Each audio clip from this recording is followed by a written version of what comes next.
নমস্কাৰ সকলোকে স্বাগতম জনাইছোঁ জটিল মিডিয়া অফিচিয়েল ইউটিউব চেনেললৈ।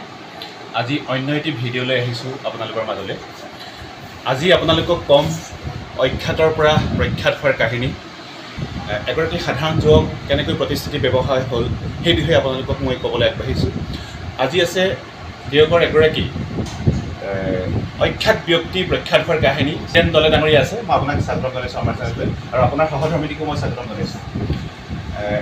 মই পোনে পোনে ক'ব বিচাৰিম, যোৰহাট জিলাৰ অন্তৰ্গত টিয়ক সমষ্টিৰ একমাত্ৰ আগশাৰীৰ কাপোৰ প্ৰতিষ্ঠান হৈছে এপ'ল' টেইলাৰিং। এপ'ল' টেইলাৰিং সাম্প্ৰতিক সময়ত যোৰহাটৰ এখন বিখ্যাত টেইলাৰিং হয়, য'ত মিচিং জনগোষ্ঠীৰ পৰম্পৰাগত সকলো ধৰণৰ সাজ পোছাক পোৱা যায়। গতিকে সঁচাকৈ ইয়াৰ যথেষ্ট জনপ্ৰিয়তা আছে এই টেইলাৰিঙৰ, আৰু ইয়াৰ কিছু কৌশলো নথকা নহয়। বিশেষকৈ হীৰেণ দলৰ যি মানসিকতা, ব্যৱসায়িক মানসিকতা বহুত প্ৰখৰ, বহুত উচ্চ মানদণ্ডৰ, হয়তো সেইকাৰণে হয়তো সকলোৰে আকৰ্ষণৰ কেন্দ্ৰবিন্দু হৈ পৰিছে। মই পোনে পোনে জানিব বিচাৰিম, আপোনাৰ এই চিন্তাটো, বিশেষকৈ আপোনাৰ কাপোৰৰ ব্যৱসায়ৰ যোগেদি এগৰাকী ব্যক্তি কৰ্মসংস্থাপন বিচৰাৰ যি চিন্তা, সেই চিন্তাটো আপোনাৰ মনলৈ কেনেকৈ? প্ৰথমে ভাবি ল'লোঁ এনেই ঘৰত বহি থকাতকৈ সৰু সুৰাকৈ ব্যৱসায় এটা স্থাপন কৰাটো বেছি গুৰুত্ব দিয়া হ'ল। তাৰপিছত তাৰে মাজত মই চিলাই কামটো কৰি কাপোৰ মানে সৰু সুৰাকৈ 5-6যোৰৰ পৰা ষ্টাৰ্টিং কৰি এনেকৈ ছোৱালীবিলাকো কৰোঁ। এনে কষ্টৰে ওলাই আহিব লাগে, যি নহওক আমাৰ মেচিন কাপোৰৰ ফেমাছ হৈ আছে, সেইটো কাৰণে ইয়াতে বিক্ৰী কৰিও চিলাই যাওঁ। আচলতে হীৰেণ দলে বৰ্তমান যোৰহাটৰ টিয়কৰ সৰ্বপৰিচিত এগৰাকী ব্যক্তি। বিশেষকৈ এপ'ল' টেইলাৰিং বুলি ক'লে জনসমাজত সমাদিত এটা নাম। গতিকে মই হীৰেণ দলেক আজিৰ পৰা প্ৰায় 15 বছৰ আগৰ পৰাই চিনি পাওঁ। প্ৰথম অৱস্থাত টিয়কৰ মাজমজিয়াতে সৰু এখন আপোনাৰ কাপোৰৰ দোকান আছিল। সেই সৰু কাপোৰৰ দোকানখনৰ পৰা আজি এখন ডাঙৰ কাপোৰ ব্যৱসায়লৈ ৰূপান্তৰ হৈছে, য'ত আপোনাৰ 10-12গৰাকীকৈ আপোনাৰ কৰ্মচাৰীক নিয়োগ কৰা দেখা গৈছে। ইয়াত আপোনাৰ কৰ্মসংস্থাপনৰ এক সুবিধা আছে। সঁচাকৈ প্ৰশংসনীয় কাম কৰি আছে। মই ইয়াৰ পিছতে জানিব বিচাৰিম, আপোনাৰ কাপোৰৰ ব্যৱসায় ইতিমধ্যে আপুনি অৱগত কৰিছে, প্ৰায় 12-13 বছৰ হৈছে। আপোনাৰ এই টেইলাৰিঙত, আপোনাৰ এই প্ৰতিষ্ঠানত কিমানগৰাকী কৰ্মচাৰী আছে, আৰু কৰ্মচাৰীসকলৰ পাৰিতোষিক কিদৰে দিয়া হয়? এতিয়া বৰ্তমান 11জনী আছে। তাৰপিছত সিহঁতক দৰমহা চিষ্টেমটো কৰি দিয়া নাই। যোনে যিমানটো মানে দিনত কামটো কৰিব পাৰে, এনেই 5-20-24 প্লাছ যাব পৰা এইকেইটা মানে পিজ হিচাপত দিয়া হয়, দৰমহা হিচাপত নহয়। আৰু আপোনাৰ এই প্ৰতিষ্ঠানলৈ নিশ্চয় ভিন্ন প্ৰান্তৰ পৰা মানুহ আহে। ক'ৰ পৰা আহে? এনেই মোৰ টিয়কৰ পৰা আহেই, লাহিং আৰু লাবেগড় আৰু যোৰহাট আৰু দেৰগাঁও, গোলাঘাট আৰু ডিমাপুৰৰ পৰা কেতিয়াবা মানে হ'লচেলাৰ আহি যায়, আৰু আমগুৰিৰ পৰা আহে, শিৱসাগৰৰ পৰা, ডিব্ৰুগড়ৰ পৰা আহি যায় হ'লচেলাৰ কৰিবৰ কাৰণে। এনেকৈ চলাই আছোঁ।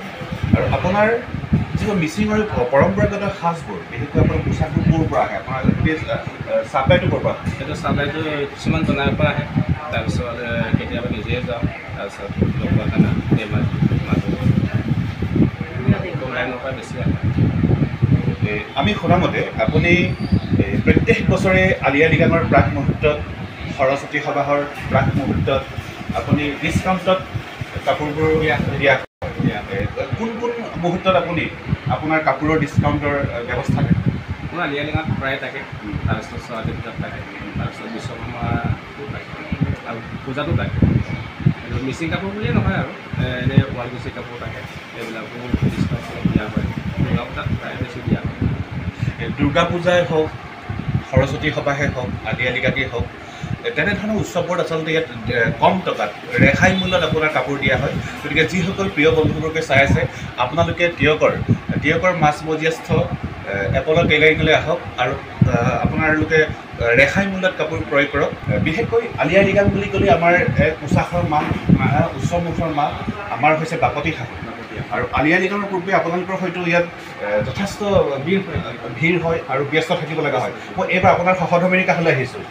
আলি আই লৃগাঙৰ প্ৰাক মুহূৰ্তত মিবুগা লোকেই হওক বা আপোনাৰ মিচিঙৰ ডুমেৰে হওক বা আপোনাৰ য়াকানেকে হওক ৰিবিকা সিঙে হওক বিশেষকৈ কিমান যোৰা কাপোৰ ইয়াত আপোনাৰ চিলাব লগা হয় এনে আনুমানিক 400 যোৰা তেনেকুৱা হয় দিনটোত আমি 30-20 যোৰ তেনেকুৱা চিলাওঁ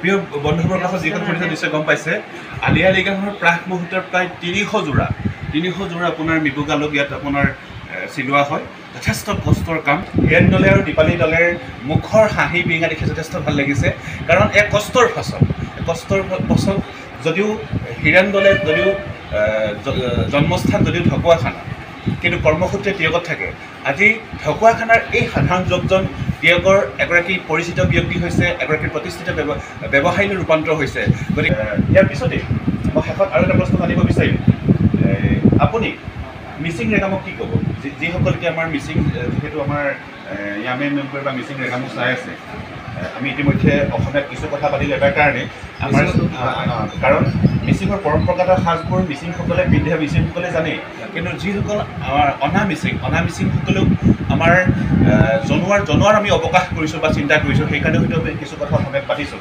এইবাৰ আপুনি মিচিঙত কি ক'ব আপোনাৰ মিচিং ৰেগামক কি ক'ব নমস্কাৰ mulung misi ami memulai mesin runna semua papun gelenda gemulo ai dolongolo dutai ngam tingkam ko ikapun ajorok ke bertapai ibain aro sunnam ko omkam ko parai mulung misi tani ya ami kena si misi ajoko misi mundu kona ba buari kele gamlo tahun sohor কিন্তু ya ami kena mane sagri kisam gere bana মানে বজে income নক লাগা বাইব বিরাং না কোন কি আজক Glenn দং বারো কিন্তু আপন গ্লেন মা আজক হলিও আজক মানে গ্লেন না গলাই লোক কর্ম স্থাপন দম আতং লগ লগ কিন্তু কোগিত ইলিং মানা আরে মন কোগিত অর্ডারটো না আপন গ্লেন নাই মবন কাম্পা আজরক বত্তে বিকলাই কারণ মন মিছিরে আমি আজক বকিলা আমি কৰিছোঁ ইয়াৰ পিছত আমি দেখাবলৈ যত্ন কৰিম যিহেতু বিশেষকৈ আমি সকলোৱে জানো বয়ন শিল্পত মিচিংসকল চহকী মিচিংসকল পৰম্পৰাগত সাজ পোছাকত যথেষ্ট সম্ভ্ৰান্ত আৰু আমি দেখাবলৈ যত্ন কৰিম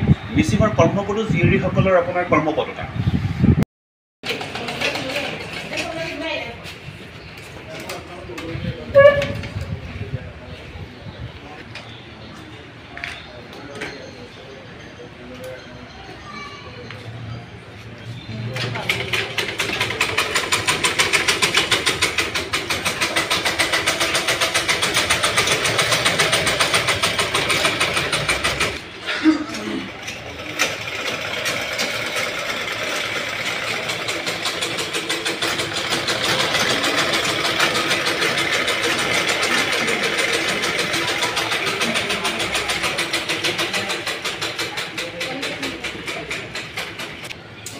Apollo Tailings Ghana Mudde Boso ki kaun okay? Dumang pidu no.